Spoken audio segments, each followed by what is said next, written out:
नमस्कार, स्वागत है आपका खबर फर्स्ट में। मैं आशुतोष पांडे।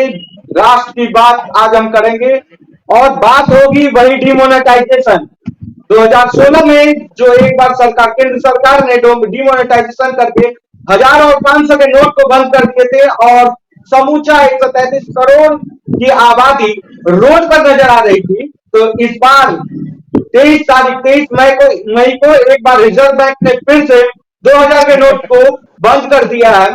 तो इस पे आज बहस होगी, बात होगी। और सबसे बड़ी बात मैं आपको बता दूं, हमारे साथ कांग्रेस से आदित्य पासवान जी जुड़े हुए हैं, जदयू से कृष्णा जी और वरिष्ठ पत्रकार के तौर पर मोहन साहब जुड़े हुए हैं और आरजेडी से डॉक्टर रमेश यादव जी जुड़े हैं। आप सभी का नमस्कार, स्वागत है आपका सर, आप सभी का। तो चलिए कार्यक्रम की शुरुआत करते हैं इस पैकेज से। इस पैकेज के चलने के बाद आप समझ जाइएगा कि विगत 24 घंटे में क्या हालात हुए हैं देश में, ये डिमोनेटाइजेशन क्यों जरूरी हुआ है। और आप घबराए नहीं, हर सवाल का जवाब इस पैकेज में होगा और पैकेज के बाद बड़े पैनल के साथ हम बड़ी डिबेट स्टार्ट करेंगे। यही का बड़ा कदम, 2000 का नोट 23 मई से बंद। 2016 के बाद एक बार फिर 2023 में नोटबंदी। जब 2000 के नोट को करना था बंद तो क्यों छाप डाले 33,630 लाख 2000 का नोट। अगर आपके पास है 2000 का नोट तो घबराए नहीं, हर सवाल का जवाब आपको देगा खबर फर्स्ट। भारतीय रिजर्व बैंक ने सबसे बड़ी करेंसी 2000 रुपए के नोट पर बड़ा फैसला लिया है। भारतीय रिजर्व बैंक ने बैंकों को सलाह दी है कि वे तत्काल प्रभाव से 2000 रुपए के नोट को जारी करना बंद कर दें। 30 सितंबर तक ये नोट सर्कुलेशन में बने रहेंगे। भारतीय रिजर्व बैंक ने सबसे बड़ी करेंसी 2000 रुपए के नोट पर बड़ा फैसला लिया है। आरबीआई ने 2016 की नोटबंदी के बाद जारी 2000 रुपए के नोट को वापस लेने का ऐलान कर दिया। हालांकि बाजार में मौजूद 2000 नोट फिलहाल चलन में रहेंगे। भारतीय रिजर्व बैंक ने देश के बैंकों को सलाह दी है कि वो अब 2000 रुपए के नए नोट ग्राहकों को जारी करना बंद कर दें। क्लीन नोट पॉलिसी के तहत रिजर्व बैंक ने ये फैसला लिया है। 30 सितंबर 2023 तक 2000 रुपए के नोटों को बैंक में जमा कराया जा सकता है। रिजर्व बैंक के अनुसार 23 मई 2023 से किसी भी बैंक में एक समय में 2000 रुपए के नोट को अन्य मूल्य वर्ग के नोटों से बदले जा सकते हैं। नोट बदलने की सीमा 20,000 रुपए है, यानी एक बार में 20,000 रुपए के नोट बदले जाएंगे। वहीं अगर हम बात आरबीआई के पॉलिसी पे करें तो रिजर्व बैंक ने अपनी वार्षिक रिपोर्ट में 2000 रुपए के नोट को लेकर बड़ी जानकारी दी थी। रिजर्व बैंक ऑफ इंडिया की वार्षिक रिपोर्ट के मुताबिक वित्त वर्ष 2019 से 20, वित्त वर्ष 2020 से 21 और वित्त वर्ष 2021 से 22 में 2000 रुपए के एक भी नोट नहीं छापे गए। इस वजह से बाजार में 2000 रुपए के नोटों का सर्कुलेशन कम हुआ है। 2000 के नोट बंद होने के बाद कई सवाल जनता के मन में उठने लगे। 1500 के बदले क्यों जारी किए गए 2000 के नोट। 2000 का नोट बंद होने से भारत की इकोनॉमी पे कितना असर पड़ेगा। 2000 का लिक्विडिटी को कैसे फ्लिप करेगी सरकार। पहला, नोटबंदी का दंश अभी तक झेल रहा है भारत, अब दूसरे का अंजाम क्या होगा। नवंबर 2016 को प्रधानमंत्री नरेंद्र मोदी के ऐलान के बाद 500,000 रुपए के सभी नोट चलन से बाहर हो गए थे। इन करेंसी की जगह रिजर्व बैंक के द्वारा 500 और 2000 रुपए के नए नोट जारी किए गए थे। रिजर्व बैंक का मानना था कि 2000 रुपए का नोट उन नोट की वैल्यू की भरपाई आसानी से कर देगा जिन्हें सरकार द्वारा बैन कर दिया गया था। आपको बता दें कि 2000 का नोट बंद होने की कहानी आज नहीं 2021 में लिख दी गई थी। बस इंतजार था उस वक्त का, यानी कि 23 मई। तो आप सभी ने देखा इस पैकेज को और इस पैकेज के से एक चीज तो क्लियर हो गया कि मैं हर एक बात को क्लियर करूंगा समय के साथ। लेकिन सवाल आपकी स्क्रीन में 6 नंबर खाली है। मैं अपनी जनता को बोलना चाहता हूं कि बीजेपी वो पार्टी है जब जिनके पास स्पोक पर्सन की कोई कमी नहीं, और वो बैठते भी हैं। कई ऐसे स्पोक पर्सन है जो हमें कांटेक्ट करते हैं कि सर हर डिबेट में मुझे बैठाया जा, लेकिन जब डिबेट जनता की हक की हो, युवाओं की बात की हो, नोटबंदी पे हो, तो हर स्पोक पर्सन को कुछ ना कुछ हो जाता है। तो सबसे पहला सवाल आदित्य पासवान जी आपका है। पवन खेड़ा से लेके जयराम रमेश जी का ट्वीट आपने देखा होगा। जब भी नोटबंदी होता है आप लोग को इतना दर्द क्यों होता है। क्या बोला आपने? जयराम रमेश जी से लेकर पवन खेड़ा जी का ट्वीट आपने तो देखा होगा ना। उन्होंने सरकार को कई कुछ बोले, अंधे तक बोल दिए हैं। तो मेरा सवाल ये है कि जब भी नोटबंदी हो, जब भी करप्शन पर बीजेपी कहती है कि वो कार्रवाई करती है, तो सबसे ज्यादा दर्द कांग्रेस को होता है। ऐसा क्यों? करप्शन वर्सेस कांग्रेस में क्या है रिलेशन? देखिए आशुतोष जी, ऐसा है जैसा कि अभी आपने कहा कि 6 नंबर की वो जो ब्लॉक आपके यहाँ जो खाली दिखाई दे रही है, तो उनके पास कोई जवाब नहीं है आज जनता को देने के लिए, इसलिए वो स्थान खाली है। और जो हमारी जीत से जो बौखलाई है, जो भारतीय जनता पार्टी कर्नाटक में जो हमारी भारी जीत हुई है, उसी बौखलाहट में जो ये नोटबंदी का फिर से थोपा गया है देश पर, ये जीत का सिलसिला आप नोटबंदी करें, बिजली बंदी करें, पानी बंदी करें, ये रुकने जा नहीं रहा है। कहा क्या जा रहा है भारतीय जनता पार्टी के द्वारा कि 2016 में जब नोटबंदी किया गया था तो वो काला धन और भ्रष्टाचार को खत्म करने के लिए किया गया था, और आज भी फिर वही कहा जा रहा है।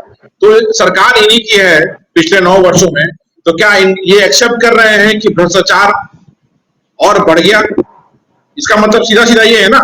और आप देखेंगे, अगर डेटा पे जाएंगे तो स्विस बैंक का डेटा देखिए, 2014 में जो डिपॉजिट्स हुए थे वहां पे, और अभी का जो उसके बाद का 2014 के बाद का जो डेटा देखेंगे तो आपको क्लियर पता चलेगा जो डिपॉजिट्स इंडिया से हुए थे वो उसमें बहुत ज्यादा बढ़ोतरी हुई।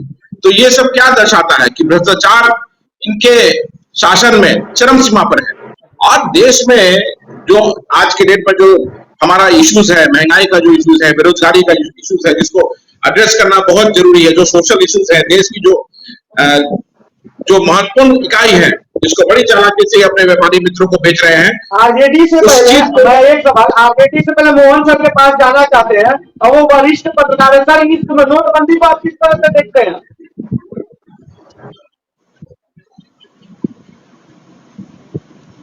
सरकार का यह कदम हुआ है, आश्चर्यजनक तो है, लेकिन इस नोटबंदी को 2016 के नोटबंदी की तरह नहीं देखा जा सकता है। इसलिए नहीं देखा जा सकता है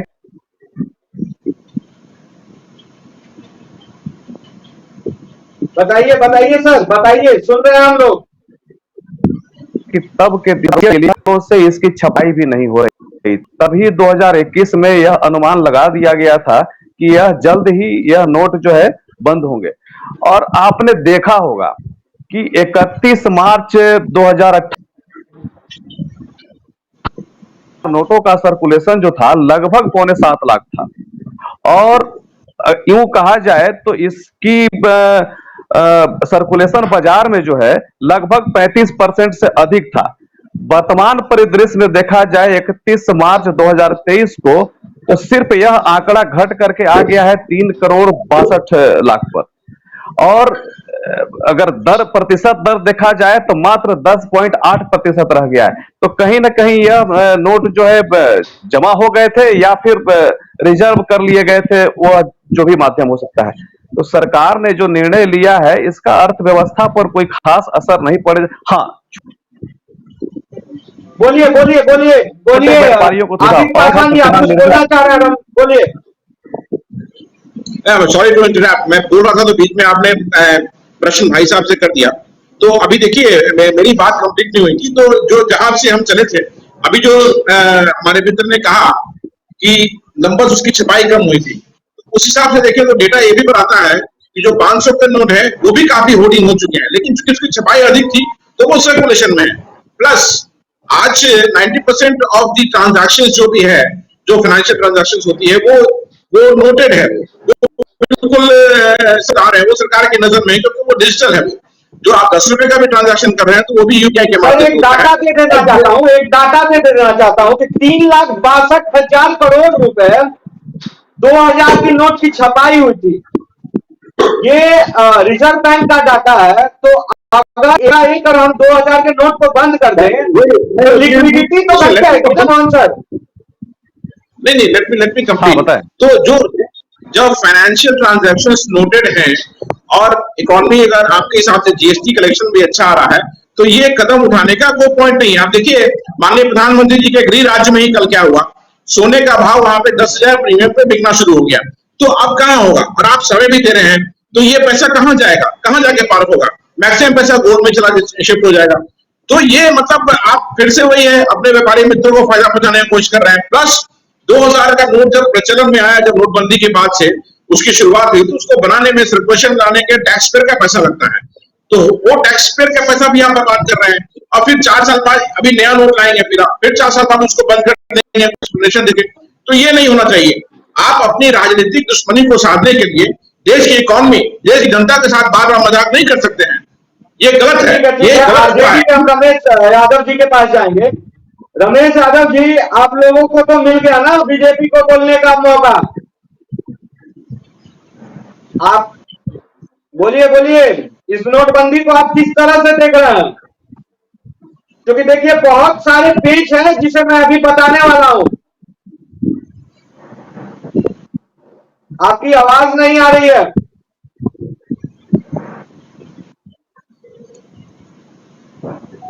किसी टेक्निकल इश्यू के, देखिए अपनी आवाज, माइक्रोफोन को सही करें।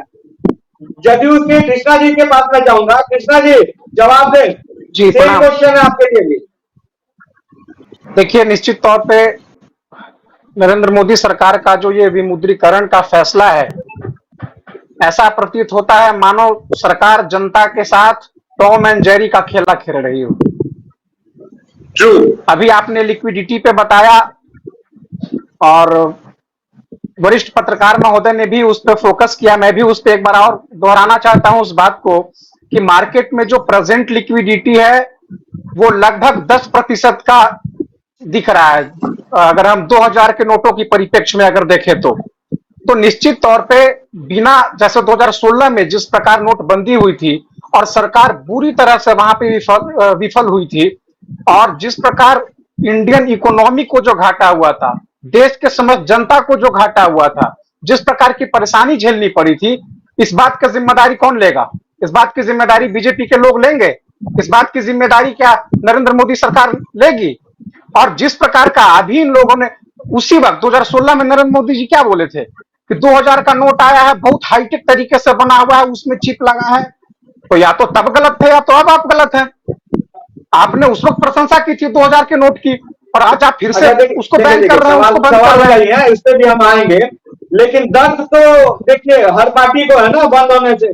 अच्छा, नरेंद्र मोदी की अगर हम बात करें, और कई आंकड़े देखिए, आपने न्यूज देखा होगा, इधर 2 मई का न्यूज है, सीबीआई ने दिल्ली में 19 जगह पर छापे मारे थी, जिसमें जल संशक्ति विभाग के सीएमडी राजेंद्र गुप्ता जी के ठिकाने पर 10-10 करोड़ के नोट मिले थे, 10-10 करोड़ रुपए मिले थे, जिनमें से सभी नोट 2000 के थे। वहीं अगर हम आंकड़े की बात करें तो 25 जुलाई 2022 को पश्चिम बंगाल की सरकार में मंत्री प्रथा चट्टोपाध्याय की करीबी अर्पिता मुखर्जी के घर से 19 करोड़ रुपए मिले सरकार। 19 करोड़ रुपए, वही 2000 के। तो गवर्नमेंट को अगर इसके हाथ से देखे तो कहीं ना कहीं सही है 2000 का नोटबंदी करना। बिल्कुल, जो मोहन सर बोल रहे थे। नहीं, मेरी बात सुन लीजिए। बोलिए बोलिए, मेरी बात सुन लीजिए। हाँ, अगर सिस्टम में कहीं भी गड़बड़ी होता है, पहली बात तो आपने सीबीआई का कहा, स्वायत्त संस्थाओं का दुरुपयोग जिस प्रकार बीजेपी करती है, मैं समझता हूं शायद ही उससे बेहतर दुरुपयोग किसी सरकार में हुआ होगा या आने वाले समय में होगा। स्वायत्त संस्थाओं का दुरुपयोग बीजेपी भरपूर तरीके से करती है। दूसरी बात, आपने कहा कि किसी के यहाँ नोट पकड़ा जा रहा है, किसी के यहाँ कालाधन पकड़ा जा रहा है। एक बात बताइए, आपके पास, बीजेपी के पास सीबीआई है, ईडी है, कोई भी व्यक्ति किसी के घर अगर 2000 का नोट पकड़ा जाता है या कालाधन 500 का नोट पकड़ा जाता है, तो ये कहां तक सही है कि आप उसको बंद कर देंगे? आप 2016 में मोदी सरकार ने क्या कहा था कि 2000 के नोट में ऐसा चिप लगा हुआ है कि एकदम समझ लीजिए कि कालाधन खत्म हो गया। ऑफिशियल बयान नहीं था, ऑफिशियल बयान नहीं था ये प्रवक्ता है नेशनल राज्य में आपकी सरकार है। और रही बात, अगर हम बात करें कि सरकार में सरकारी तंत्र का दुरुपयोग करना, तो वो आप भी अछूते नहीं है कृष्णा जी। नहीं, इस बात का प्रमाण दीजिए जिसका आपके पास। मैं बहुत गंभीरता से कह रहा हूं इस बात को, आप इस बात का साक्ष्य दीजिए। और दूसरी बात एक सुन लीजिए, कोई भी व्यक्ति जब बीजेपी में रहता है तो वो सही रहता है, और बीजेपी से अलग होते ही उसके दाग सही हो जाते हैं, दाग अच्छे हो जाते हैं। आप उस अगर डिबेट में आप थे। बोल रहे हैं, आप एक आप जिम्मेदार, उस नहीं, आप अगर बोल रहे हैं कि हमने ऐसा किया है, हमने दुरुपयोग किया है, हमारी सरकार ने प्रशासनिक नहीं, पदाधिकारियों का, आपकी सरकार प्रशासनिक की मैं मामला बात का नहीं कर रहा दुरुपयोग हूं। किया है, तो सरकार साक्ष्य के साथ इस बात को बोलिए मैंने ना। किसी सरकार की बात नहीं की, उसी बात पे बोल रहा हूं कि जब भी किसी की सरकार रही है वो दुरुपयोग किया ही है। आज बीजेपी कर नहीं रही है। नहीं, बिल्कुल गलत बात है सर। मैंने पहले भी कहा, स्वायत्त संस्थाओं का दुरुपयोग बीजेपी करती है, बीजेपी से बेहतर और कोई नहीं किया है और ना कोई करेगा, ये जान लीजिए। लोकतंत्र पे बड़ा आघात करने वाली पार्टी है बीजेपी। चलिए ठीक है, इस पे मैं अभी आपको 1 सेकंड में मैं जवाब दे रहा हूं। उससे पहले मैं मोहन सर के पास जाना चाहता हूं। मोहन सर, अगर हम बात करें डीमोनेटाइजेशन की, तो आप आपका 30 साल से आप इस देश को जर्नलिस्ट के तौर पर आप सेवा दे रहे हैं। 2016 की डीमोनेटाइजेशन को भी आपने बहुत ही अच्छे तरीके से देखा, समझा, ग्राउंड पे रहकर इससे कवरेज किया। तो मैं ये जानना चाहता हूं कि ये जो नोटबंदी है, इसका असर सीधे तौर पर जनता पर कितना पड़ेगा और देश की इकोनॉमी पे क्या असर हो सकता है? देखिए, 2016 का डेमोनेटाइजेशन, नोटबंदी और आज के नोटबंदी में काफी अंतर है। तब जो है डिजिटल लेन देन के प्रावधानों का बहुत चलन नहीं था। जी सर। आप छोटे से मार्केट में चले जाइएगा तो सब्जी विक्रेता से लेकर के चाय बेचने वाला दुकानदार भी जो है आजकल ऑनलाइन पेमेंट को ही ऑफर करता है और लोग भी उसे पसंद करते हैं और उसका प्रचलन बढ़ा है। तो इस डेमोनेटाइजेशन का बहुत असर तो नहीं पड़ने वाला है। और आप देखेंगे आमतौर पर कि ये नोटबंदी जो है बिल्कुल 2016 के नोटबंदी से डिफरेंट है। जवाब दीजिए रमेश। हाँ बोलिए सर, बोलिए। 2016 में जो नोटबंदी हुई थी वह बिल्कुल आज के नोटबंदी से डिफरेंट थी कि तब लोग जो है अचानक से आधी रात को उन्हें सूचना मिली और वो जो है बहुत अल्प समय दिया गया, लोग लाइन में खड़े हुए, काफी असुविधा हुई, काफी वृद्ध से लेकर के बीमार लोगों को काफी असुविधा हुई। बीमार लोग जो है हॉस्पिटल पैसा लेना नहीं चाहते थे। आज के समय में कंफर्टेबल समय दिया गया है, 4 महीने का समय कम समय नहीं होता है और अब पर्याप्त मात्रा में छोटे नोट, जैसे कहा जाए 100-500 के नोट मौजूद हैं। और यूं देखा जाए इसका प्रचलन जो है, इसका संचालन तो बहुत ही कम हो गया था ना, 10% पर आ गया था। आप 3 सालों में देखेंगे, 4 सालों में, 2018 में इसकी संख्या 37 पॉइंट कुछ थी, 7 लाख कुछ करोड़ था। आज के डेट में 3.5 लाख हो गया, तो 50% ऐसे ही कम गया। 2018 में ही था। मैं इस बात को एक बार क्लियर कर दूं कि बिल्कुल 2018 में जो इसका सर्कुलेशन था, टोटल अगर हम बात करें तो 33,586,000 करोड़ 2000 के नोट थे, जिसका वैल्यूबल लगभग 6,73,000 करोड़ होता है। लेकिन 2023 में सर, 2023 में तो ये मात्र 33% थे ना उसके। हाँ, मात्र 33। नहीं, 2023 में देखा जाए तो जो है वो क्या लगता है आपको कि डीमोनेटाइजेशन से आम जनता पे कोई असर नहीं पड़ने वाला? नहीं, बिल्कुल आम जनता पर बहुत असर नहीं पड़ने वाला है। हाँ, थोड़ा डिजिटल लेन देन को बढ़ावा मिलेगा और लोग कंफर्टेबल होंगे। आज ऐसे भी देखा जाए तो डिजिटल लेन देन जो है काफी प्रचलन में आ गया है। और अगर इसको राजनीतिक नजरिए से देखा जाए तो केंद्र में बीजेपी की सरकार है और अब चुनाव भी आने वाला है लोकसभा का, तो अगर उस नजरिए से देखा जाए तो सबसे ज्यादा प्रभावित तो वो खुद होंगे। इसलिए हमें नहीं लगता है कि इसे राजनीतिक नजरिए से देखा जाना चाहिए। लेकिन एक सवाल है, जब राजनीति पे बात आ गई है तो एक कड़वे सवाल, इसी सवाल के जवाब को ना देने के लिए कई प्रवक्ता नहीं बैठे हैं और 6 नंबर खाली है। उस पार्टी का नाम आप लोग समझ सकते हैं, जितने भी व्यूअर्स एक बात को समझ लें, हम हर पार्टी से सवाल कड़े पूछते हैं क्योंकि हमारा फर्ज है पूछना। कहीं ऐसा तो नहीं कर्नाटक चुनाव का ये रिएक्शन हो? आदित्य पासवान जी, तो देखिए, तो मैंने शुरू में कहा कि ये बौखलाहट में लिया जाए। 1 मिनट सवाल, बीजेपी को कहीं ऐसा तो नहीं लगा, क्योंकि चुनावी खेल पैसे का होता है और और कर्नाटक के चुनाव में आप लोग लीड कर गए उस पैसे से, तो कहीं 2000 सबसे ज्यादा कांग्रेस के पास तो नहीं है। कौन कहता है कि पैसे पैसे के बल पे हम लोग, किसने कहा कि पैसे के बल पे कांग्रेस ने चुनाव को जीता है? हमें धरातल से जनमानस का सपोर्ट मिला और हमें ये बड़ी जीत हासिल हुई। तो ये नोटबंदी से कांग्रेस पार्टी को कोई असर नहीं होने जा रहा है और आने वाले चुनाव में भी आप हमारा परफॉर्मेंस देखने जा रहे हैं। लेकिन जनता के किए वादे जो उन्होंने कहा था कि भ्रष्टाचार को खत्म करने के लिए 2016 में नोटबंदी किया जा रहा है, और आज फिर यही एक्सप्लेनेशन दिया रहा है कि काला धन और भ्रष्टाचार खत्म होगा। तो ये मुझे बताएं कि क्या अपनी सरकार में, इनकी सरकार में भ्रष्टाचार बढ़ गया कि फिर से ये नोटबंदी करने की आवश्यकता पड़ी? इसका तो एक्सप्लेनेशन देना पड़ेगा ना। अब जैसे हमारे पहले साहब जो बोल रहे थे, डिजिटल जो है वो डिजिटल माध्यम से फाइनेंसिस का इस्तेमाल हो रहा है कंट्री में, वो बढ़ा है पिछले कुछ सालों में। और आज के डेट में जितने भी ट्रांजैक्शन है, मैक्सिमम ट्रांजैक्शन रिकॉर्डेड होता है। और जब जीएसटी कलेक्शन भी अच्छी हो रही है हमारी, तो ये करने का औचित्य क्या था? ये सवाल मैं भाजपा, अभी तो भारतीय जनता पार्टी के हमारे कोई की तरफ से कोई है नहीं, तो मैं पूछता हूं उनसे कि आखिर ये करने का औचित्य क्या था?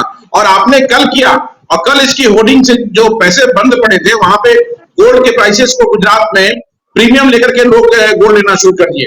तो ये पैसा कहां जाएगा? क्या दिखाता है ये? और ये मैं खुद से नहीं बोल रहा हूं, ये हेडलाइन था आज का, ये हेडलाइन था आज का। ये 10,000 रुपया पर 10 ग्राम्स में एक्स्ट्रा पैसा देकर गोल्ड खरीदा, और ये बढ़ेगा।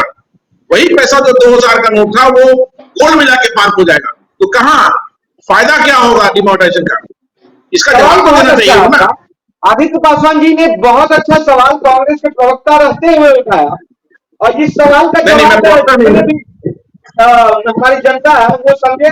सीधे तौर पे मैं समझाना चाहता हूँ इस चीजों को कि देखिए 2000 के नोट, जो नोटबंदी 2016 में हुई थी, जितने भी हमारे पैनलिस्ट बने हुए हैं, अगर वो हमसे असहमत हो तो वो बोल सकते हैं, उस बात को एकदम बता सकते हैं अपने निष्पक्ष तरीके से कि 2016 में जो नोटबंदी हुई थी उसका सबसे पहला कारण था भ्रष्टाचार को रोकने के लिए ही नोटों को बंद किया गया था। तो पहला सवाल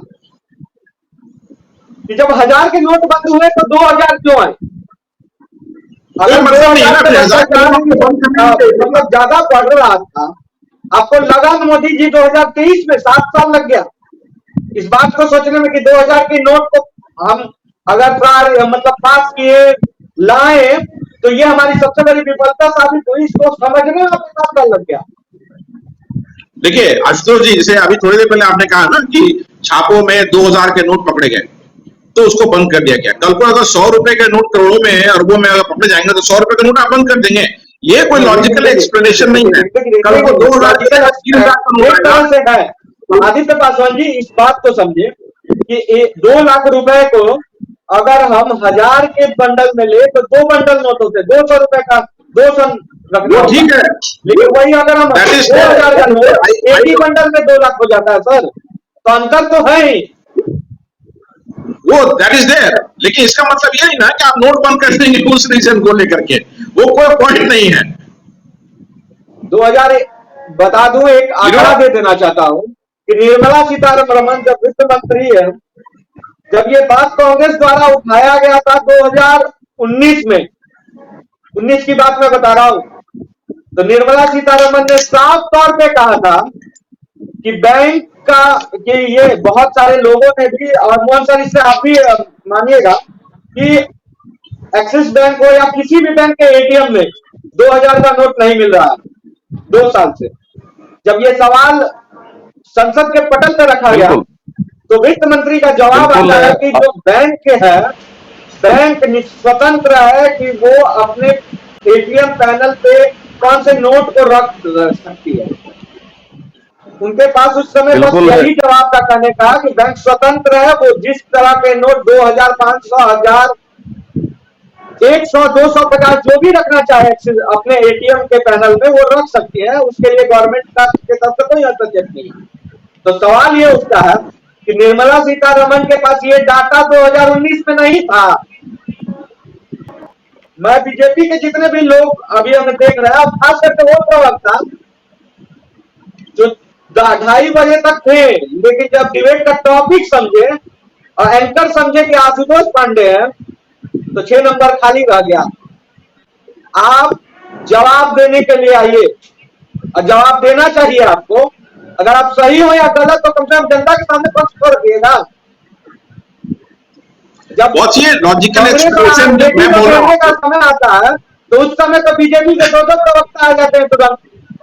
लेकिन जब जनता की बात होती है, डिमोनेटाइजेशन की बात होती है, हक की बात होती है युवाओं की, जब आपकी घिरने की टाइम आती है तो पार्टी मीटिंग होने लगता है उस समय। Rather than addressing the problem of common people, जो बेरोजगारी की बात होनी चाहिए देश में, जो महंगाई जो बढ़ी हुई है उसके बारे में बात होनी चाहिए, ये एक नया स्कैम फिर खड़ा कर दिया गया है। अब 2000 के नोट निकलेंगे और वो गोल्ड में ट्रांसफर होंगे, प्लस ये एक नया स्कैम होगा। डॉक्टर रमेश यादव पिछली बार तो उनसे मैं जानना चाहूंगा, रमेश यादव की आपकी आवाज ठीक हो गई? आपकी वॉइस क्लियर नहीं आ रही है सर, इसीलिए मैं आपके पास नहीं जा रहा हूँ। थोड़ा सा देखिए क्या प्रॉब्लम है। चलिए डॉक्टर मोहन सर से मैं एक सवाल पूछना चाहता हूँ। जैसे 33 जो आंकड़ा है 3,62,000 करोड़ 2000 के नोट छापे गए लिक्विडिटी मेंटेन करने के लिए कि भारत की अर्थव्यवस्था बची रहे, वो फ्लो ऑफ करेंसी बरकरार रहे, अर्थव्यवस्था को पटरी पर लाने के लिए जो निर्णय एक मिनट सर, सवाल पूरा। लेकिन जो 2000 के नोट को बंद कर दिया गया तो इसके क्या असर पड़ेगा? अब सवाल बोलिए सर, जवाब। आशुतोष बाबू, अब आवाज जा रही मेरी?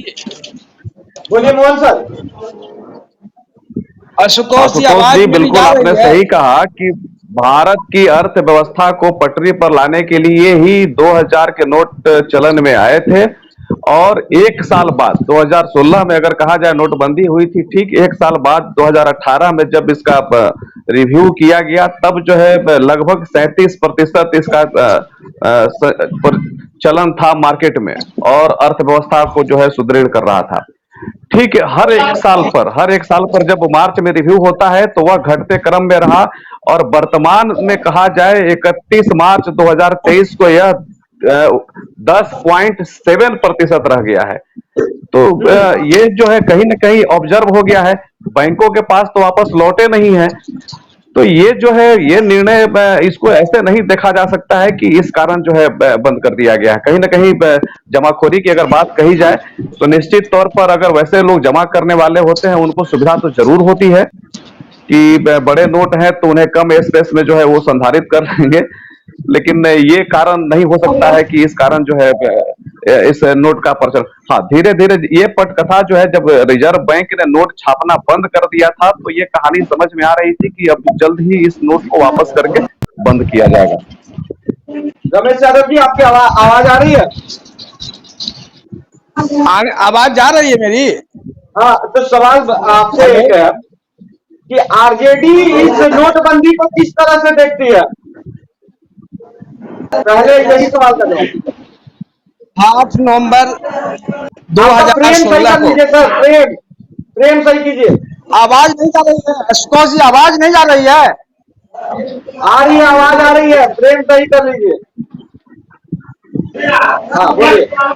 अरे देखिए, 6.5 साल बाद आरबीआई ने 2000 नोटों का जो परिचालन बंद करने का जो फैसला लिया उससे देश में और मेरे समझ से जो भाजपा समर्थक लोग हैं 2000 के नकली नोट छपवा करके और चुनाव में उस पैसे का उपयोग करना चाहते हैं और ये नोटबंदी के नाम पर आरबीआई में सारा पैसा जो जाली नोट है 2000 का वो जमा होगा। और आपको मालूम है कि नोटबंदी से अर्थव्यवस्था को गहरा जख्म मिला, असंगठित क्षेत्र तबाह हो गए, करोड़ों बेरोजगार हो गए, एमएसएमई ठप हो गया। ये नौटंकी कर रही है और माननीय नरेंद्र मोदी जी केवल रिसर्च कर रहे हैं, लोगों को ठगने का काम कर रहे हैं, गुमराह करने का काम कर रहे हैं। इस नोटबंदी से चलिए ठीक है, ठीक है, ठीक है। भाजपा को। हेलो, हाँ ठीक है, बहुत अच्छा, बहुत अच्छा। आदित्य पासवान जी, अब एक सवाल है आपसे, अब बहुत गंभीर सवाल है। अगर सरकार कोई काम नोटबंदी जो की है, अभी 2000 के नोट को, एक चीज क्लियर है कि जो आरबीआई जो है 2 साल से बंद कर दी थी नोट छापना, अब 50% नोट आरबीआई के पास आ भी चुका है। तो लिक्विडिटी ऑफ फ्लो ऐसे भी मार्केट में 2000 का कम ही था ना, इस बात को तो मानते हैं ना। तो अगर काले धन को लोगों के पास जो अवैध संपत्ति है उस पे एकाएक गवर्नमेंट ताला लगाना चाहती है नोटबंदी करके, तो प्रॉब्लम कहां आ रही है कांग्रेस को? नहीं, देखिए इस स्टेप से ऐसा नहीं है कि नोटबंदी जो अभी जो 2000 के नोट जो बंद हुए, इस स्टेप से कोई नोट निकल के सरकार के पास जा रहे हैं, ऐसा होने नहीं जा रहा है। ये सब किसी न किसी तरीके से, वो जैसे मैंने बताया आपको, फॉरेक्स में, गोल्ड में, वो कन्वर्ट होगा ही होगा। पिछली बार भी हुआ। प्लस अगर बैंक में जाएंगे तो बैंक कर्मी इसको एक्सचेंज करने के लिए जो लास्ट टाइम जो हुआ था, जैसा वो एक तरह से स्कैम है, वो होगा। तो तो ये एक स्कैम है, इसको नहीं करना चाहिए था। प्लस आप ठीक है, जैसा मैंने पहले बताया कि जब डिजिटल लेनदेन से और जीएसटी से कंपनी की इकोनॉमी एक रोबस्ट तरीके से अच्छी चल रही है, तो ये इसको बीच में लाने की कोई आवश्यकता नहीं थी। यहाँ पे जिस प्रॉब्लम को एड्रेस करना चाहिए उस प्रॉब्लम को गवर्नमेंट बिल्कुल एड्रेस नहीं कर रही है, और ध्यान भटकाने के लिए बार बार ये, अब देखिए कर्नाटका चुनाव आया, हम लोगों ने बड़ी अच्छी जीत हासिल की वहां पे। अब सितंबर तक इन्होंने टाइम दिया है, अक्टूबर से फिर नोटिफिकेशन चालू हो जाएगा।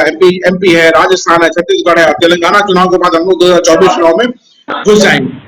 तो ये सब प्लान्ड है राजनीतिक पार्टियों से दुश्मनी साधने के लिए, लेकिन इसका कोई मतलब नहीं है। जनता अब समझ चुकी है कि सर बीजेपी जो है वो क्या कर रही है। नोटबंदी, बिजली पार्टियों के पास जो पैसे हैं, एक मिनट, आप ही के सवाल से मैं एक सवाल जोड़ देना चाहता हूं कि मेरा सवाल पहले भी यही था जिसे आपने डिनाई किया। मेरा सवाल ही यही था कि राजनीतिक पार्टियों के पास जो पैसे हैं उसे कमजोर करने के लिए ही ये डिमोनेटाइजेशन लाया गया।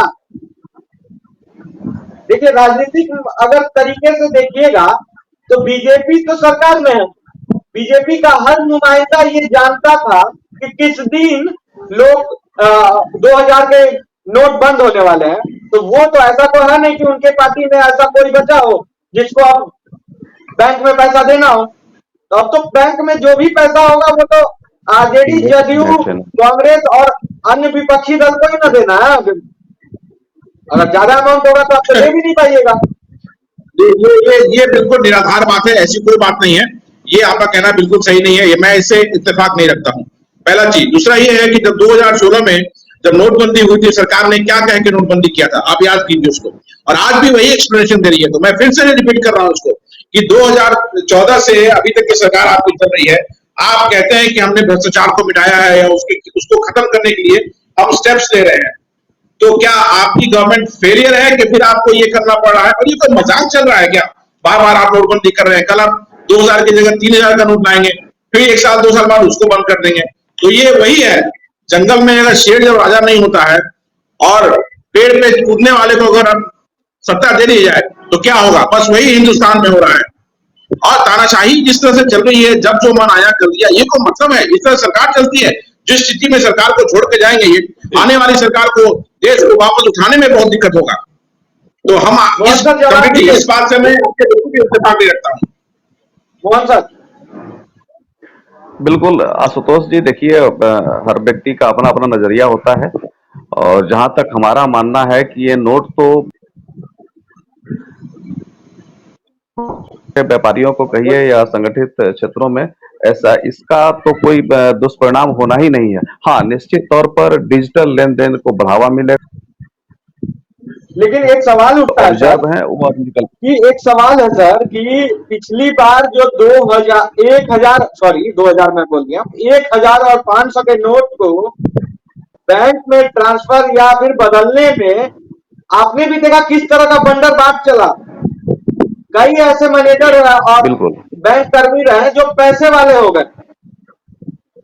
वही होगा बात फिर। भी तो वही मैं तो बोल तो रहा हूँ, हो फिर सकता वही है होगा। ना। आदित्य पासवान जी ने जो कहा कि ये तो जो नोटबंदी है ये करप्शन को बढ़ाने का एक नया जरिया बन गया है।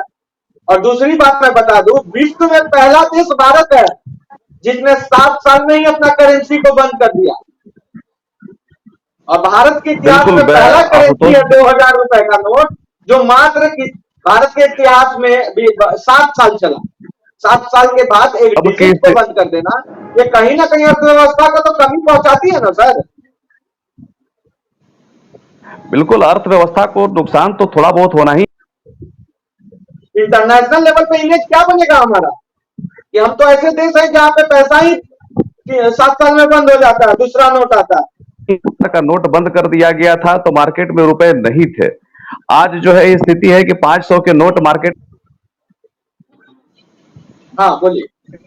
नोट जो 2000 का नोट सरकार ने उस समय निर्णय लिया था, तब भी यह बात आई थी कि 2000 के नोट जो है बहुत जल्द बंद कर दिए जाएंगे, क्योंकि उस समय जो है अचानक से अर्थव्यवस्था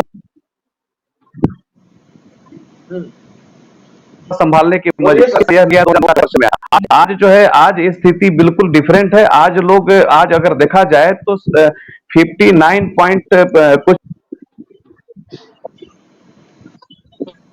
देखा जाए, आशुतोष जी, छोटे से गांव कस्बों में दुकानदार हैं, इवन बोलिए बोलिए। ठीक है, आशुतोष जी आपकी आवाज ब्रेक हो रही है। मैं एक चीज समझ गया हूं कि आप कहना ये चाह रहे हैं कि गांव दुकान, गांव चाय वाला से लेकर गुपचुप वाला तक डिजिटल हो गया। 2000 की नोटबंदी से उतना आम आदमी पर असर पड़ने वाला नहीं है। मूल रूप से यही है कि नहीं, जो बहुत असर जमा पड़ने किए वाला होंगे नहीं। 2000 के रुपए, हमारे पास तो नहीं है सर 2000 रुपए। 2000 रुपए ये मैं सिंपल है ना, मेरे पास नहीं है पर्स में, तो मुझे तो टेंशन नहीं है। आदित्य पासवान जी जवाब आशुतोष दीजिए। जी, सासाराम ये कहना चाह रहे मैं हैं। तो रिपीटेडली एक ही बात कर रहा हूं कि देखिए, a large part of the earning population is doing banking through transactions and making payments through UPI IDs. और जो रोबस्ट कलेक्शन है जीएसटी का, तो उसके बाद अगर ये ठीक चल रहा है तो ये बिल्कुल अनकॉल्ड फॉर था। और ये क्लियरली दिखाता है कि विंडिक्टिव पॉलिटिक्स है बीजेपी की है। तो ये दिस इज सीधे तौर पे आदित्य पासवान जी अनकॉल्ड की अपनी विफलता को छुपाने के लिए नोटबंदी लाई है सरकार ने। 100%। चलिए मैं 100% ये बेचैनी है जाना चाहता हूँ। जो हार हुई है, कृष्णा जी, मैंने हार आपके हुई है, सवाल को बेचैनी है। एक मिनट आदित्य पासवान, आपने कहा Krishna ji, I'm going now. आपके सवाल को मैं होल्ड किया था इसलिए क्योंकि उसका जवाब मेरे पास बहुत सटीक था। आपने कहा कि सिर्फ बीजेपी ही हमेशा अपने संसाधनों का दुरुपयोग करती है, तो आप लोग भी कहां संसाधनों का दुरुपयोग करने से कम हुए? कहाँ एक इस प्रकार बिहार नोटबंदी में, करके क्या साबित किया बिहार में बीजेपी के लोगों ने? एक मिनट, बिहार में एक यूट्यूबर को लगा दिया जाता एनएसए, वो आतंकवादी था जो आप एनएसए लगा दिए। चलिए, बहुत बढ़िया सवाल किया आपने, इस पर मेरी जवाब सुन लीजिए। बहुत अच्छा सवाल किया है आपने। बहरहाल ये मुद्दा से हटके है, लेकिन फिर भी मैं इसका जवाब आपको दे दूं। क्या इसलिए आपको ये जवाब दिए? नहीं, आपको बोलने का मौका दे सुन रहा लीजिए, हूं। मेरी जवाब सुन लीजिए। आशुतोष जी, मेरी जवाब सुन लीजिए। लोकतंत्र में मीडिया बंधुओं को चौथा स्तंभ कहा गया है, और मीडिया का काम क्या होता है? अगर कुछ गोदी मीडिया को अगर छोड़ दें तो मीडिया का काम यही होता है कि वो स्पष्ट तरीके से किसी भी घटनाओं में बिना मैनिपुलेशन के जनता के बीच जाकर के चीजों को स्पष्ट रूप से रखे। दूसरी चीज, आपने कहा एनएसए लगाने का बात, जो मामला कोर्ट में होता है, जो मामला न्यायालय के शरण में होता है, मैं समझता हूं उसमें सरकार का कोई भी दायित्व और कोई भी हस्तक्षेप नहीं चलता है। तो अगर कोई भी व्यक्ति कोई भी व्यक्ति यूट्यूबर हो, न्यूज चैनल से सरोकार रखता हो, अगर वो जनता के बीच विभाजन करने का प्रयास करेगा, अगर वो गलत तरीके से न्यूज फ्लैश करने का प्रयास करेगा, तो निश्चित रूप से इस पर कार्रवाई होगी। और हमारी सरकार, आशुतोष जी, कार्रवाई करने के लिए जानी जाती है। हमारी सरकार निरंतर कार्रवाई सुनिश्चित करने के लिए जानी जाती है।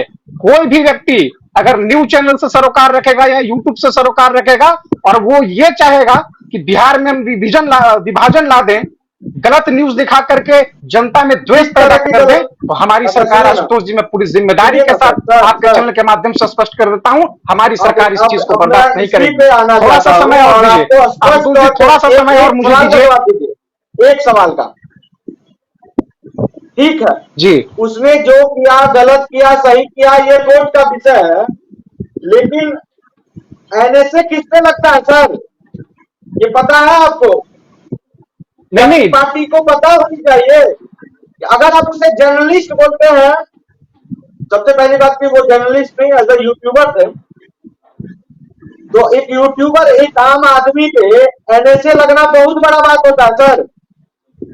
एनएसए आप लगाते हैं, उस देश का वो नागरिक है, और आप उस पर कार्रवाई कर सकते थे, क्यों नहीं कार्रवाई किए? नहीं, बिल्कुल बिल्कुल एक सही बहुत बात बड़ा कहा। कार्रवाई सरकार है आपके पास, प्रशासन है आपके पास, आप कार्रवाई क्यों वही नहीं तो किए? हो रहा है, आपसे कार्रवाई तो हो रहा है। सजा देते, नहीं, सरकार के लेवल से जो कार्रवाई होनी थी वो कार्रवाई सुनिश्चित हो गई। हमने किसी को बचाया है क्या? हमने फंसाया है क्या? सरकार के लेवल से जो कार्रवाई होनी थी, कार्रवाई सुनिश्चित हो गई। मामला न्यायालय के शरण में है। न्यायालय के शरण में यही बोलता हूं। थोड़ा सा लैक ऑफ नॉलेज, थोड़ा सा मुझे समय दीजिए। लैक ऑफ नॉलेज है। एनएसए जो है, एनएसए हमेशा सरकार के तरफ से लगाया जाता है और उसमें अपील होता है सर। बिल्कुल, हम इस बात को हमने तो पहले भी जवाब देना पड़ता है। नहीं, हमने पहले भी कहा कि एनएसए लगाया गया है और किस लिए लगाया गया है, मैंने ये भी आपको स्पष्ट किया। दूसरी बात, अब मैं कह रहा हूं कि फर्दर मामला न्यायालय के शरण में है, तो इसमें फिर हमारी दायित्व कहां से आते हैं कि हमने फंसा दिया, हमने किसी को बचा दिया? एक second senior journalist Mohan sir के साथ जाना चाहता हूँ। 30 साल से ज्यादा समय से ये बिहार में कार्यरत है एज ए जर्नलिस्ट। कई ऐसे बड़े संस्थान रहे जिनमें कई ऐसी बिहार की राजनीति को शायद इनसे ज्यादा कोई जर्नलिस्ट समझ सके। सर, क्या लगता है कि जब भी किसी की सरकार रही है, उसने अपनी शासन प्रक्रिया का दुरुपयोग किया है कि नहीं? देखिए, अगर इसको यूं शब्दों में कहा जाए तो दुरुपयोग जैसा शब्द हम लोग इस्तेमाल नहीं कर सकते हैं, लेकिन हाँ, कहीं न कहीं जब तत्कालीन विपक्ष के द्वारा ऐसा आरोप लगाया जाता है और सरकार के तरफ से कोई जवाब नहीं मिलता है और कहीं न कहीं जब उसकी भी पड़ताल होती है तो दुरुपयोग का मामला सामने आता है।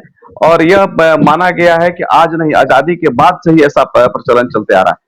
खैर, ये लोकतंत्र की खूबसूरती भी है, एक दूसरे पर लोग आरोप लगाते हैं और यूं कहा जाए कि लोकतांत्रिक प्रक्रिया के तहत सब लोगों को आजादी है। रही बात, जो भी बात हो रही थी यूट्यूबर मनीष कश्यप को लेकर के, तो देखिए, संविधान का धारा 19(1) के तहत पैराग्राफ जो है 1 to 16 तक के जो है अभिव्यक्ति की आजादी की स्वतंत्रता प्रदान करती है। और लेकिन फिर भी हमारे यहाँ कॉन्स्टिट्यूशन में कुछ मानक हैं और मैं आपको यहाँ करेक्शन करना चाहूंगा कि जो यूट्यूबर मनीष कश्यप पर एनएसए लगाया गया है वह बिहार सरकार का कतई डिसीजन नहीं है, वह तमिलनाडु सरकार का है, क्योंकि मामला भी वहीं से आ रहा था और जांच का विषय है। सरकार नाम नहीं लिया हूं सर, मैं कहा हूं कि सरकार ने, कोई भी सरकार लगाई हो तो एनएसए लगाने वाला तो बड़ा काम उतना नहीं था।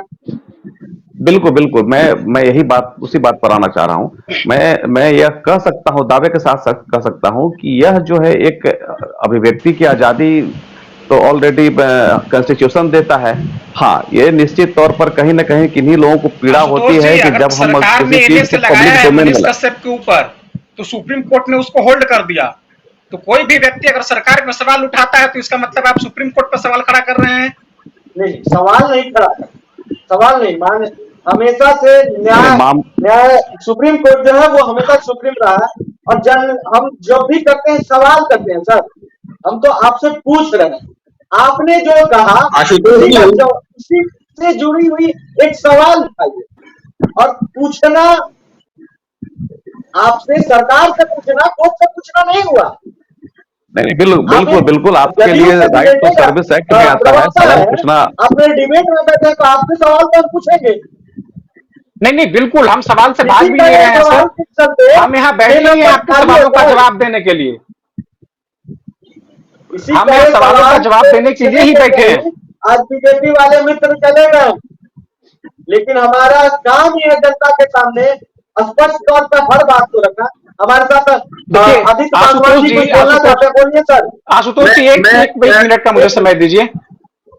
बोलिए सर। 1 मिनट मुझे सुन लीजिए आशुतोष जी। आपने कहा कि मनीष कश्यप के ऊपर निश्चित रूप से तमिलनाडु सरकार ने एनएसए लगाया था, और अगर कोई भी व्यक्ति विशेष, चाहे वो किसी भी राजनीतिक पार्टी से सरोकार रखे या कहीं से भी रहे, कोई भी व्यक्ति विशेष अगर सरकार पर सवालिया निशान खड़े करती है, सरकार के द्वारा लगाए गए धारों पर या सरकार के द्वारा लगाए गए एनएसए पर सवालिया निशान खड़ी करती है, तो सुप्रीम कोर्ट ने तो उसे होल्ड कर दिया। तो इसका मतलब आप सुप्रीम कोर्ट पर सवाल खड़ा कर रहे हैं? नहीं, देखिए ये कैसा लोकतंत्र है भाई? क्या आपको न्याय पे भी भरोसा नहीं है? सुनिए, मेरा सवाल पहले एक बार फिर से सुन ले, मैं इसे दूसरी भाषा में बता देता हूँ। मनीष कश्यप ने सही किया या कोर्ट का विषय, लेकिन एनएसए लगाना, एनएसए उसी पे लगता है सर जो राष्ट्र की एकता, अखंडता, देश को असंतुलित करना चाहता हो, बांटना चाहता हो। तो ऐसे में अगर ऐसा बोलिएगा तो हम हर पार्टी से 10 लोगों का नाम बता देंगे तो अराजकता फैलाना चाहते हैं। एक बात हमको बताइए, मनीष कश्यप जी के यूट्यूब पे कितने लोग जुड़े हुए थे, कितने व्यूज आते थे?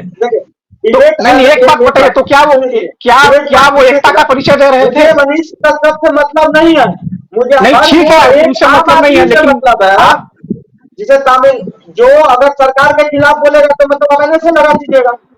आपका तो बिल्कुल नहीं, मतलब यही है। नहीं बिल्कुल नहीं, आप सरकार बिल्कुल नहीं, आप ये नहीं आशुतोष जी, आपको मैं करेक्ट कर दूं, लगाएंगे इसका मतलब है नहीं आशुतोष जी, मैं आपको करेक्ट कर दूं। एनएसए उसी पे लगता है जो एकता को खंडित करने का प्रयास करता है, महबूबा मुफ्ती सुनिए, एकता को बांटने का काम करता है। फिर कर दूं आपके चैनल के माध्यम से, जो भी व्यक्ति किस पार्टी से आप सुनना चाहते हैं उन नेता का नाम जो आरक्षण, नहीं मेरी बात सुन लीजिए ना, जो विरोधाभास समाज में उठाते हैं, तो आप उनपे भी ऐसे लगाइए। सरकार तो प्रतिबद्ध है भाई कार्रवाई करने के लिए। बोलिए सर। जो भी व्यक्ति, आप ये जान लीजिए, जो भी व्यक्ति बिहार में जो भी व्यक्ति बांटने का प्रयास करेगा, यहाँ की एकता को बांटने का प्रयास करेगा, निश्चित तौर पर आपके चैनल के माध्यम से स्पष्ट कर देता हूं, कार्रवाई उस पर सरकार के स्तर से सुनिश्चित कर दी जाएगी। एकदम होनी चाहिए। मैं भी ऐसे लोगों के सपोर्ट नहीं करता हूं, लेकिन अपने देश के हर वो युवाओं से मैं कहूंगा कि सबसे पहली बात कि आप अगर कुछ भी बोले तथ्य होने चाहिए आपके पास। लेकिन सवाल उठता है कि तमिलनाडु की गवर्नमेंट भी तो कहीं ना कहीं अपनी शासन प्रणाली, अपनी पावर का कहीं ना कहीं उपयोग स्मार्टली किया।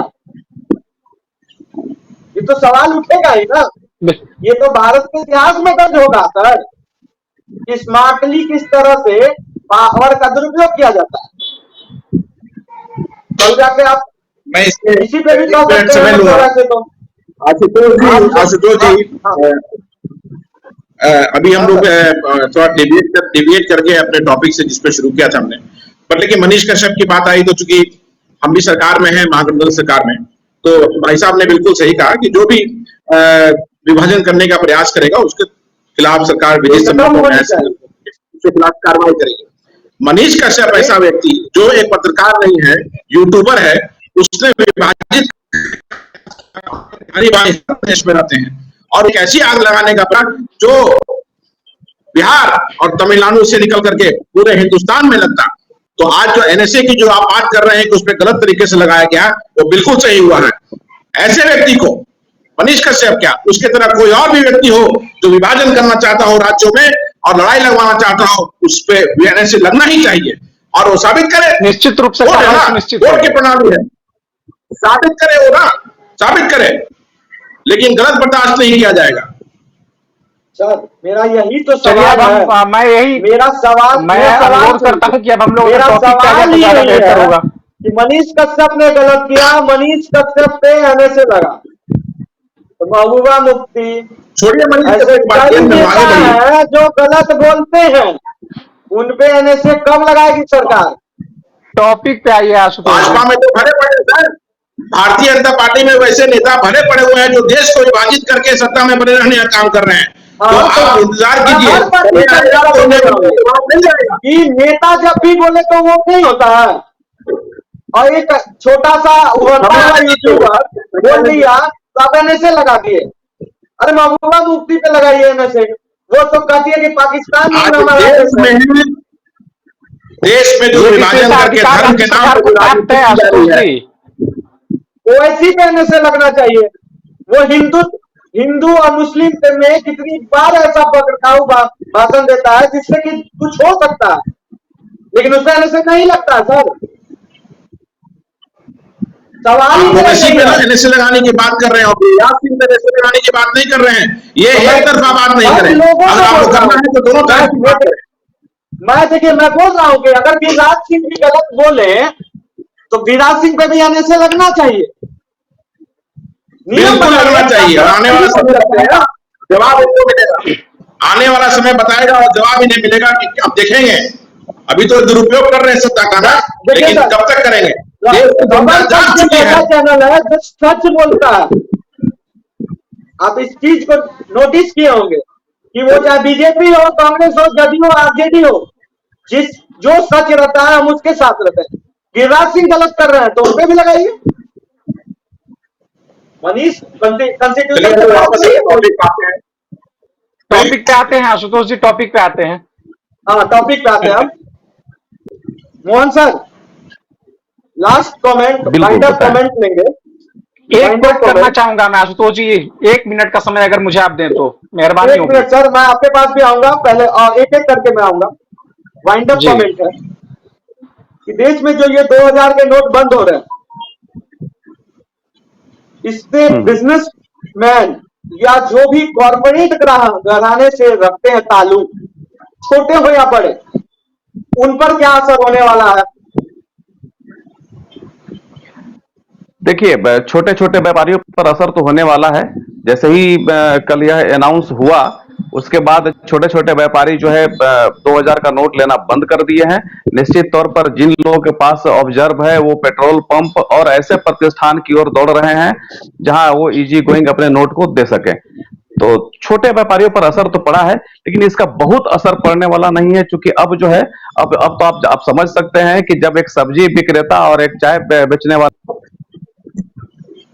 है तो बहुत असर नहीं पड़ने वाला है। कॉर्पोरेट में तो खास करके बिल्कुल नहीं, क्योंकि डिजिटल पेमेंट जो है आज की डेट में इस जो 2000 के नोट बंद हुआ है, डिमोनेटाइजेशन, सेकंड डिमोनेटाइजेशन होने के बाद आपकी पार्टी का क्या मतलब अगला मूव क्या है?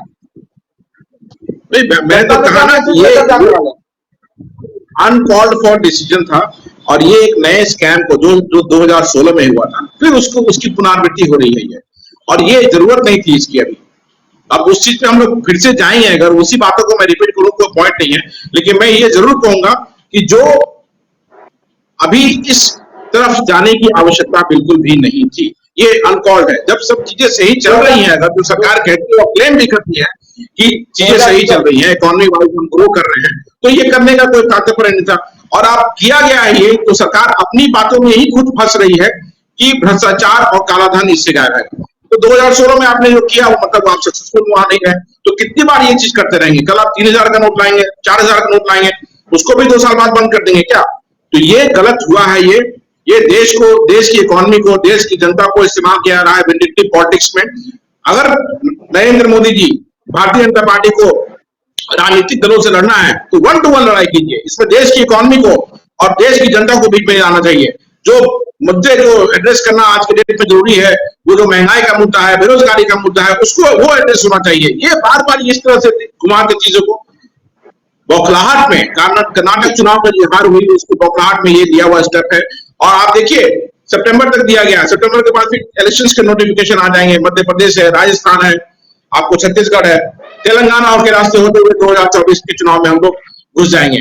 तो ये सब प्री प्लान है। इनको लगता है कि ये नोटबंदी करने से ये हमें हताश कर देंगे या विपक्षियों को हताश कर देंगे, जो कि ऐसा कुछ है नहीं, क्योंकि हम धरातल से जुड़े हैं, जनमानस का सपोर्ट मुझे हमें मिल रहा है। तो इससे हमें विपक्षी पार्टियों को, खासकर कांग्रेस को, इससे कोई फर्क नहीं पड़ने वाला है।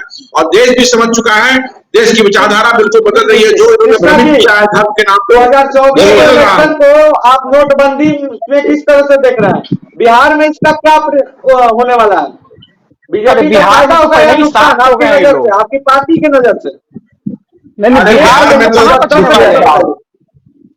देखिए, आदरणीय मुख्यमंत्री नीतीश कुमार जी के नेतृत्व में हम लोग विपक्षी एकता को मजबूत कर रहे हैं।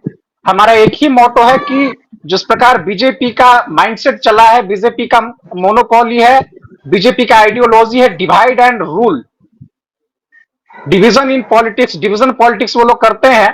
तो हम लोगों का एक ही यूएसपी है कि आदरणीय मुख्यमंत्री जी के नेतृत्व में समस्त देश के लोग, समस्त देश के विपक्षी लोग, हम लोग एकजुट हो रहे हैं। और हमारा एक ही एम है, हम लोग ये नहीं कहे कभी किसी भी चैनल में या कहीं भी हमने ये नहीं कहा कि हमारी क्या महत्वाकांक्षा है। हमने सिर्फ एक बात कही है कि देश की जनता को बचाने के लिए जिस प्रकार बीजेपी लोगों को नफरत की आग में ढकेलने का प्रयास करती है, हम लोगों का एक ही अपील है समस्त देश के लोगों से कि सब लोग एकजुट हो जाए, विपक्षी एकता को हम लोग मजबूत करें और इनके डिवीजन पॉलिटिक्स पे हम लोग आने वाले चुनाव में कड़ा प्रहार करेंगे। देखिए, एक मिनट और समय दिया आशुतोष जी, का- एक चीज मैं कहना चाहता हूं। सर समय का कहावत है कि थोड़ा जल्दी करिए। एक मिनट बस आशुतोष जी। कहा गया है कि देश लूट कर लुटेरा भागा, देश लूट कर लुटेरा भागा, सोता चौकीदार, कुछ भी पूछो एक ही नारा, नेहरू जिम्मेदार रे भैया, नेहरू जिम्मेदार। अरे भाई, जनता देश की वोट दी है आपको, आपसे पूछेगी तो आप कहिएगा नेहरू जिम्मेदार। पार्टी अपने इस 2000 नोट की बंदी को हर पार्टी अपने तरीके से देख रही है।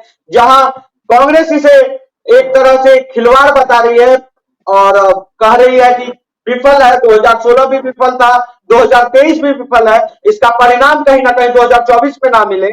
और आप देख सकते हैं कि डिबेट में 6 नंबर तो खाली ही रहा, बीजेपी जवाब देने नहीं आई। लेकिन सवाल ये नहीं उठता है कि बीजेपी जवाब देने आई या नहीं आई, सवाल उठता है कि 2000 का नोट अगर आपके पास है तो हर सवाल का जवाब इस खबर पक्ष के पास है। आप हमारे पैकेज को देखें, समझिए, अगर आपके पास कितना भी नोट हो, घबराए नहीं, टाइम बहुत है, आपका जेन्युइन पैसा होगा तो आप जरूर उसे डिपॉजिट कर सकते हैं। आप आम आदमी को कोई प्रॉब्लम नहीं है, आम आदमी के साहूकार से पहले वाली बात नहीं है कि आपको लाइन में लगकर बैंक जाना होगा, लेकिन इकोनॉमी पे असर जरूर पड़ेगा। इकोनॉमी से रिलेटेड बड़े खबर के लिए बने देश के सबसे बड़े इकोनॉमिस्ट खबर फर्स्ट पे आज रात 9 बजे। सबसे धन्यवाद सर, आप लोग सभी को जुड़ने के लिए हमारे साथ। ऐसे ही तमाम बड़े खबर के लिए बने रहे खबर फर्स्ट।